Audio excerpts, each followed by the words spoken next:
ሰላም ነው። ዛሬ ሶስት መረጃዎችን ወደ እናንተ አድርሳለሁ። አንደኛው የናዚን ጦር ሩሲያ ያሸነፈችበት 80ኛ ዓመት የልደትና የድል በዓሏን አክብራለች። እንግዲህ በዚህ ታላላቅ የዓለማችን መሪዎች ተገኝተዋል።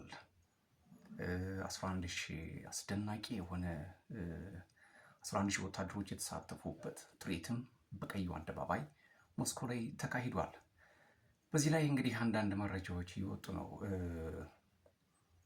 ዩክሬን ትንኮሳ ለማድረግ ሀሳብ ነበራት፣ ፈልጋም ነበር። ነገር ግን በሚስጥር አንድ ማስጠንቀቂያ ደርሶታል ለዘለንስኪ። ምንድን ነው የሚለው? በዚህ የድል በዓል ላይ አንድ ነገር ትንኮሳ ቢደረግ ነገን አታያትም የሚል ማስፈራሪያ ደርሶታል ዘለንስኪ። ነገር ግን ይፋ አልወጣም። ዞሮ ዞሮ ዘለንስኪ ትንሽ ለመሞከር ምናምን አለ፣ ነገር ግን አልተሳካም። እንግዲህ በዚህ ጦርነት ከፍተኛው ድል የተቀናጀችው የራሻ ጦር ነው። የራሻ ጦር በከፍተኛ ሁኔታ ወደ ሌኒንግራድ እየገሰገሰ በኖርዌይ በኩል የገባውን የናዚን ጦር በኖርዌይ በኩል መልሶ እንዳስወጣው ታሪክ ይናገራል። ነገር ግን በሰዓቱ ዋና ዋናዎቹ ፈረንሳይ፣ ጀርመን እና እንግሊዝ አሜሪካን ጨምሮ በተለይ አሜሪካ፣ እንግሊዝና ፈረንሳይ እዚህ ድል በዓል ላይ እኛም አለንበት ይላሉ። ነገር ግን አብዛኛውን የሩሲያና የዩክሬን ወታደሮች ናቸው በሁለተኛው ዓለም ጦርነት ከፍተኛ መስዋዕትነት የከፈሉት። ታሪክ እንደሚያስረዳው ከሆነ 27 ሚሊዮን የሩሲያና ዩክሬን ወታደሮች ራሳቸውን መስዋዕት አድርገው የዛሬዋን ሀገር መስርተዋል። የቅርብ ጊዜ ጥላቻ መጥቶ በ1991 ሩሲያና ዩክሬን ከመከፈላቸው በፊት እንደዚህ አይነት ድል ነበራቸው። ነገር ግን ምዕራቡ ዓለም እንደምታውቁት በሆሊውድ ፊልሞች ከፍተኛ መስዋዕትነት የከፈሉ አውሮፓውያን እንደሆኑ አድርጎ ነው የሚነግረን። አእምሯችንም ብሬን ዎሽ የሚያደርገው በዛ መልክ ነው። ነገር ግን ታሪኩ ይህ አይደለም። ሆሊውድ ወይም ደግሞ ዌስተርኖቹ አንድ መፈክር አላቸው። ምንድን ነው የሚለው መፈክራቸው? ዘ ዌስት ዊን ዘ ቤስት ኤንድ አንኢምፖርታንት ቱ ዘ አዘርስ።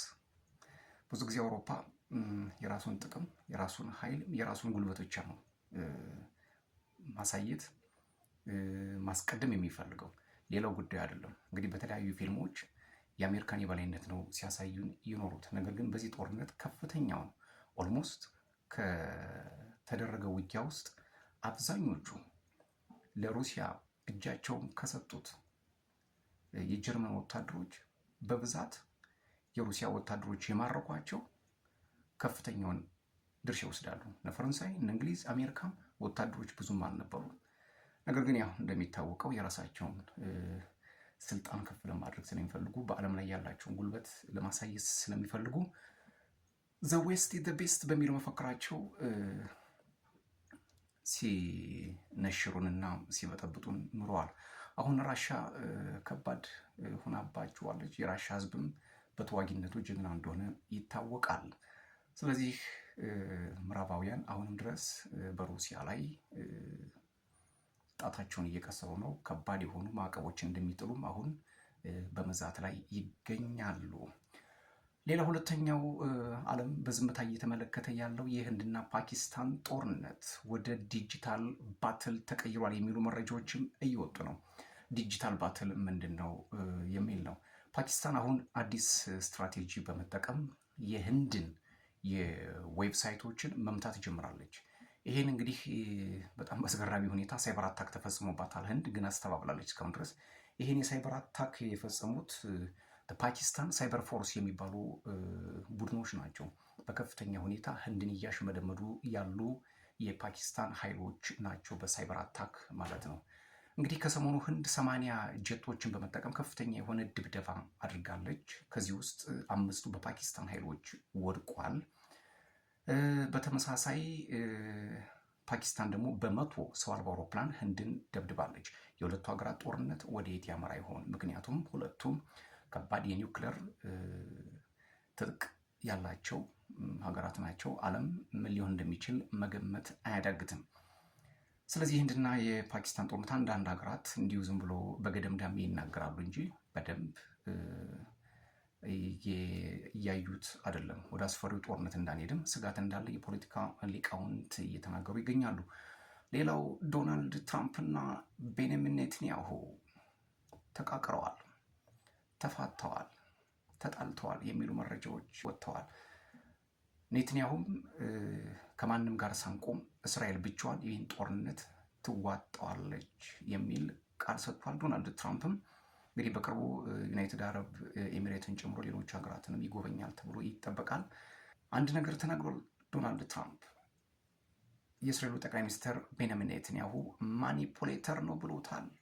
እጅግ በጣም አሳሳቢ ነው። ምናልባት ይሄ ቃል ግን ይሄ ማኒፑሌተር ነው ብሎ የተሳደበው ያኔ በነጩ ቤተ መንግስት ተወዳጁ ሰው፣ የወደፊቱን የሚመለከተው ሰው፣ የመካከለኛው ምስራቅን ሊታደግ የመጣው ነብይ ተባብለው ሰርግና መላሻቸውን የጫጉላ ሽርሽር ሲያደርጉ የነበረውን ሁላችንም የምናውቀው ነው።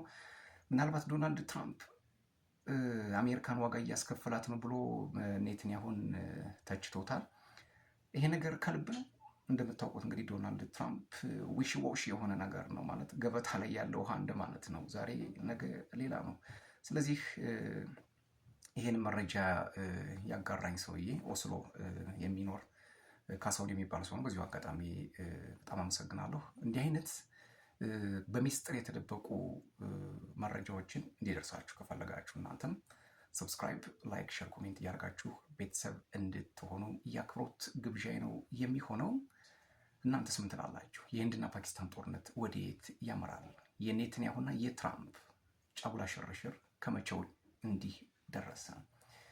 ሩሲያስ ግስጋሴዋ ምን ይመስላል? አውሮፓውያንስ በሩሲያ ላይ እና በዩክሬን ላይ የሚያደርጉት ነገር ምን ሊሆን ይችላል የሚለውን ነገር ኮሜንት አድርጉበት። ቶማይ ነኝ። ሰላም።